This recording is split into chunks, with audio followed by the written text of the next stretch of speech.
All right, folks, it's that time of year. It's Selection Sunday, February Fadness, as they say. We're here in the Situation Room. We're going to take a look at the brackets. It's been a remarkable season of Throw Daily, and now it's time to find out who's got the beans to bring it all home. So let's start here with our. I'm here with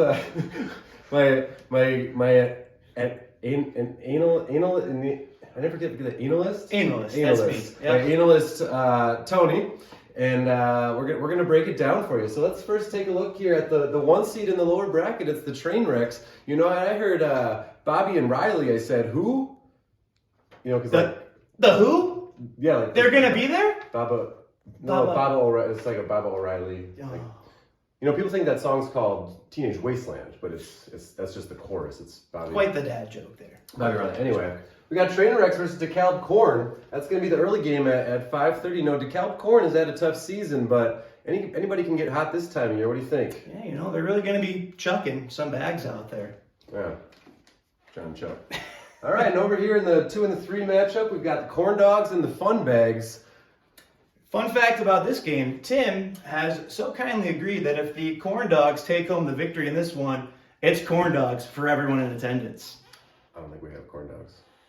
We don't even have corn dogs? We don't even have corn dogs. We can work that out. Anyway, now don't forget, folks, this year for the first time ever, the lower bracket champion will go on to the big dance and play as the 13 seed. So you think there's a chance, you're saying we have a miracle, might just happen winner. And it rolls right off the tongue, folks. Yeah. Print out the t-shirts now. All right, let's head on over to the main bracket here. Let's see. All right, at the 1 seed, been pretty much number 1 team all year long. We've got Ken and Todd with Here for the Beer. They got a bye in the first round. How do you like their chances, Tone? Well, you know, they're seeking a three-peat here, and if I know anything about three-peats and the suspicions of gambling on their own team, we might see Todd or Ken retire after this one and come back next year. Yeah. Let's see. Let's go over here back to the East bracket here. We got the Cornaholics, the youngest team in the tournament. You know, can these freshmen take it all the way? Well, you know, I really think they can. You know, considering the fact of their youth, they've never had to deal with the hardships of life like lower back pain and 3-day hangovers. Yeah, well, we've all been there. I mean, they haven't, but you know, sometimes they say about those teams they're too young to know any different. They might not feel the pressure at all. All right, let's see here. We got staying in the East, the 3 seed with a bye, the Cowboy Cornholers. You know, this team's been here before, but they got a new teammate, Andy, with that buzzsaw throw. That's hard to defend. I don't think a lot of teams have seen that before. Yeah, you know, I was talking to a couple players from the Glory Holers last week, and they definitely got buzzsawed by the Cowboy Cornholers. Not sure if they're over it yet, but we'll see. All right, so there's their teams with the bye. Now here, pop your cornhole in the 4 seed back over to the West region. They'll get to play that 13 seed, and don't count them out. You know, they'll be warm. They'll be coming off a victory from the lower bracket. What do you like in that matchup? What I like the most is just the started from the bottom. Now we're here, so you're saying there's a chance. Do you believe in miracles, 13 seed? I believe in miracles. You believe in miracles. Get there for that game. All right, we got to see it. That's a 6:30 matchup. We're heading into prime time here. All right, back over to the 5 seed back in the West here. We've got the Thundercats and the Glory Holers. Talk about a fall from glory. This team won the league just a couple of seasons ago. Now hanging on in the upper bracket with the 12 seed.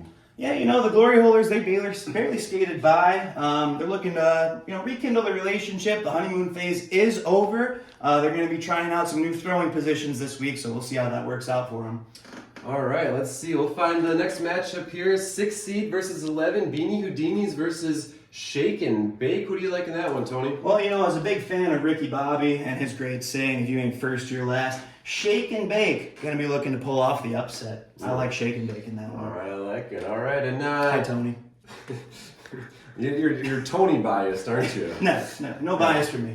All right, and then 7-10 matchup, we got Miso Corny versus the Corn Stars. Yeah, so this is an interesting matchup. We actually have a partnership here. This game's going to be streamed live on Cornhub.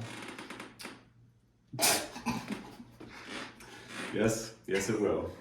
All right, let's see. And then we come back over here to the West. We've got the 8 and 9 matchup. That's always a tough one. The Unicorn Holes versus Droppin' Dimes. You know, this is a rematch of last week where the Unicorn Holes did just jump Droppin' Dimes in the standings, but they weren't at full strength. it's hard to beat a team twice in a row. You know they're going to be coming back with a vengeance. Yeah, you know, the Unicorn Holes, that is the fan favorite team, Peg's team. I cannot remember the name of that schmuck she plays with normally. It but doesn't really matter. He's worthless, but she's got the fans behind her. She's got the snacks with her. We'll see if she can ride that all the way through to the championship.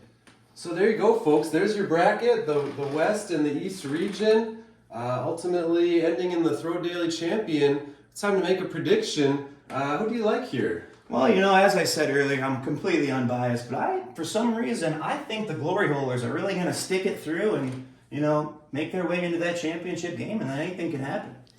We'll have to find out. You know, if I'm making a prediction, something about this Unicorn Holes team, it just reminds me of that 8 seed Wisconsin, their Final Four run back in 2000. You know, it's not an easy draw, but if they can get past those first couple of rounds, they should have a smooth prance to the finish.